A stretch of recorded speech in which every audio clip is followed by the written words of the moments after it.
हम बात करते हैं सबसे पहले कि एटम क्या होता है। आज हम वीडियो नंबर 3 पढ़ा रहा हूँ मैं तुम्हें। वीडियो नंबर 3 में हम पढ़ेंगे एटम। तो एटम, सबसे पहले अगर हम एटम की बात करें तो एटम की डिस्कवरी किसने की? John Dalton. जॉन डाल्टन एक साइंटिस्ट था। John Dalton John Dalton scientist था जिसने एटम की डिस्कवरी की 1808 में डिस्कवरी की। जॉन डाल्टन ने 1808 में डिस्कवरी की। किसके बारे में पता कराया उसने? एटम के बारे में। तो एटम क्या है? सपोज करते हैं हम एक गोल्ड एलिमेंट ले लेते हैं, सोने का बिस्किट जिसको हम बोलते हैं। सोने का जो बिस्किट होगा उस पूरे को हम क्या बोलते हैं? Gold element. ये गोल्ड एलिमेंट है। जैसे हमने रिंग पहनी है, रिंग को हम क्या बोलेंगे? सोने की रिंग पहनी है, उसको भी हम गोल्ड एलिमेंट बोलेंगे। तो गोल्ड एलिमेंट मैंने ले लिया, इसको मैं छोटे छोटे पीस में डिवाइड करता गया और मेरे को लास्ट में एक छोटा सा पीस मिला जिसको हम नेल डाई से नहीं देख सकते, ना ही हम इसको फर्दर डिवाइड कर सकते हैं। ये मैं 1808 की बात सुना रहा हूँ। ना ही हम इसको फर्दर डिवाइड कर सकते हैं। छोटे से पार्टिकल को हम क्या बोलते हैं? एटम। तो ये गोल्ड एटम है। इसका मतलब एटम किसका पार्टिकल है? एटम एलिमेंट का पार्टिकल है। तो ये जो गोल्ड एलिमेंट है ये किसका बना है? एटम्स का। इसका मतलब ये हुआ कि कोई भी element, all element are composed of atoms. कोई भी अगर तुम एलिमेंट ले लो वो किसका बना होगा? एटम्स का बना होगा। सपोज करो, एक बार दोबारा मैं रिपीट कर रहा हूँ, ये गोल्ड एलिमेंट हमने लिया, ये गोल्ड एलिमेंट है। ये बिस्किट जो तुमने बड़ा सा बिस्किट लिया सोने का, उस पूरे बिस्किट को हम गोल्ड एलिमेंट बोलते हैं।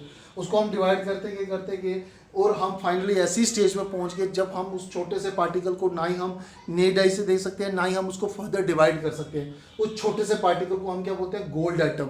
मतलब वो एटम है। एटम किसका पार्टिकल है? इसका मतलब एटम किसका पार्टिकल है? एलिमेंट का। तो एटम की डेफिनेशन क्या आएगी? एटम जो है, एटम एक अल्टीमेट पार्टिकल है। किसका? एलिमेंट का। ये हाफ डेफिनेशन आ गई। अभी इसको कंप्लीट करेंगे।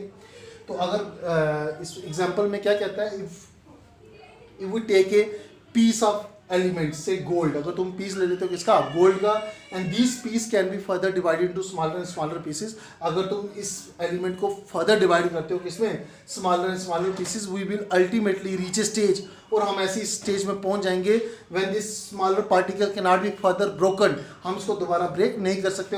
इस अल्टीमेट पार्टिकल को हम क्या बोलते हैं? एटम। तो एटम कहाँ से निकला? एलिमेंट से। इसका मतलब एटम जो है वो अल्टीमेट पार्टिकल है किसका? एलिमेंट का।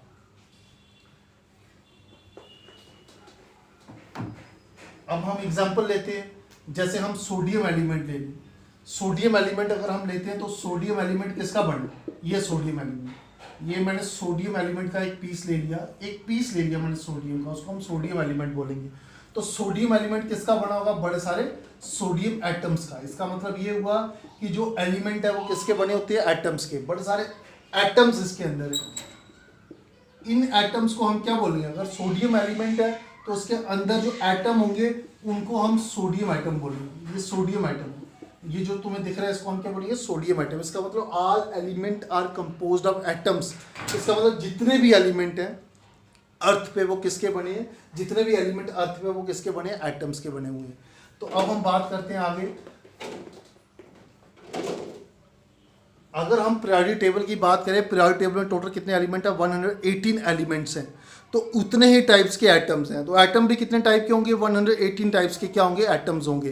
तो आगे हम बात करते हैं, कुछ एटम्स ऐसे होते हैं जो अकेला एग्जिस्ट करते हैं, कुछ एटम्स ऐसे होते हैं जो अकेला एग्जिस्ट नहीं करते। जैसे एग्जांपल हम लेते हैं, जैसे मैं एग्जांपल ले लेता हूँ फ्लोरीन। अब तुमने ये पढ़ा हुआ मैजिक नंबर KLMN, इसमें 2 8 8 18, ठीक है। तो अब हम बात करते हैं किसकी? फ्लोरीन की। फ्लोरीन की अगर मैं बात करूँ, इसका एटॉमिक नंबर 9 है। अगर किसी एलिमेंट का एटॉमिक नंबर 9 है, जितना एटॉमिक नंबर होगा उतने ही इलेक्ट्रॉन होंगे। इसका मतलब फ्लोरीन में इलेक्ट्रॉन कितने? 9। फ्लोरीन में अगर इलेक्ट्रॉन 9 है तो K शेल में हमने कितने भर दिए? 2। L शेल में हमने कितने भर दिए? मेरे पास बचे ही 7 भर दिए। अब फ्लोरीन को कितने इलेक्ट्रॉन चाहिए अपना ऑक्टेट कंप्लीट करने के लिए? 1 इलेक्ट्रॉन चाहिए। इसका मतलब जो फ्लोरीन एटम है वो अनस्टेबल है। कौन से एटम स्टेबल होते हैं? जिनकी outermost shell fully filled होती है। अब इसकी आउटर मोस्ट शेल देख लो, L फुली फिल्ड कब होगा? जब उसके पास 8 होंगे। तो इधर फ्लोरीन के पास कितने? 7। इसकी आउटर मोस्ट शेल में 1 इलेक्ट्रॉन कम है। अब इसके पास अगर इस एटम के पास 1 इलेक्ट्रॉन कम है, इसका मतलब ये एटम स्टेबल नहीं है। कौन से एटम स्टेबल नहीं होते? जिनकी outermost shell fully filled नहीं होती, वो एटम स्टेबल नहीं होते।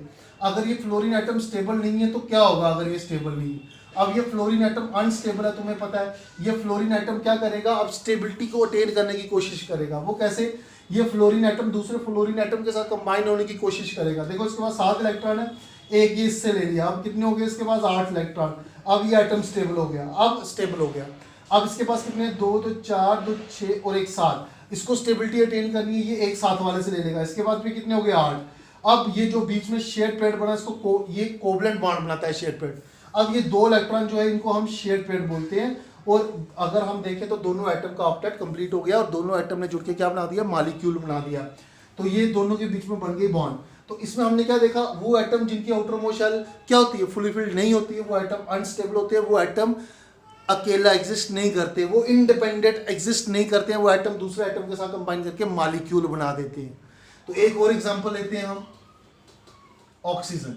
ऑक्सीजन की अगर मैं बात करूं, ऑक्सीजन की कॉन्फ़िगरेशन, ऑक्सीजन का एटॉमिक नंबर 8 है। अगर इसका एटॉमिक नंबर 8 है तो कितने इलेक्ट्रॉन है के शेल में, 2, एल शेल में कितने 6। अब बताओ इसको अपना ऑक्टेट कंप्लीट, पहले ये बताओ इसका ऑक्टेट कंप्लीट है कि नहीं है। इसका ऑक्टेट कंप्लीट नहीं है।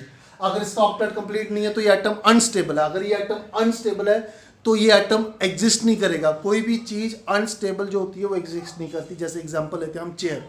चेयर की सपोज करो 3 टांगे हैं, तो तुम बैठ पाओगे उस चेयर पे, नहीं बैठ पाओगे। वो चेयर अनस्टेबल है, तुम फेंक दोगे, वो रिसाइकल हो जाएगी, कबाड़ी वगैरह को दे दोगे, वो रिसाइकल हो जाएगी। ऐसे अगर हम बात करें किसकी, ऑक्सीजन की, तो कोई भी चीज़ अनस्टेबल है वो अर्थ पे एग्जिस्ट नहीं करती। अनस्टेबल चीज़ अर्थ पे एग्जिस्ट नहीं करती। तो जैसे ये ऑक्सीजन एटम है, ओ एटम, मैं तो लिख देता हूँ ये ओ एटम है। तो ये ओ एटम जो है वो अनस्टेबल है क्योंकि इसके आउटर मोस्ट शेल में कितने इलेक्ट्रॉन है, 6। इसके outermost shell fully filled नहीं है, तो ये एटम जो है अकेला एग्जिस्ट नहीं करने वाला है। ये एटम दूसरे एटम के साथ कंबाइन करके क्या बना देगा, मॉलिक्यूल। वो कैसे, देखो इसके पास कितने इलेक्ट्रॉन है, 6। ये मैंने बना दिए 6। इसके पास भी कितने इलेक्ट्रॉन है, 6। ये मैंने बना दिए 6। अब ये ऑक्सीजन एटम क्या करेगा, 8 करने के लिए 2 इलेक्ट्रॉन साथ वाले से ले लेगा। अब इस एटम का ऑक्टेट कंप्लीट हो गया। अब ये एटम स्टेबल हो गया। ऐसे इसके बाद 6 है, 6 तो 2 इससे ले लेगा, कितने हो गए 8। तो इस एटम का ऑक्टेट कंप्लीट हो गया। दोनों के बीच क्या बन गई, डबल कोवलेंट बॉन्ड, और ये मॉलिक्यूल बन गया O2। O2 मॉलिक्यूल है और O एटम जो है वो अकेला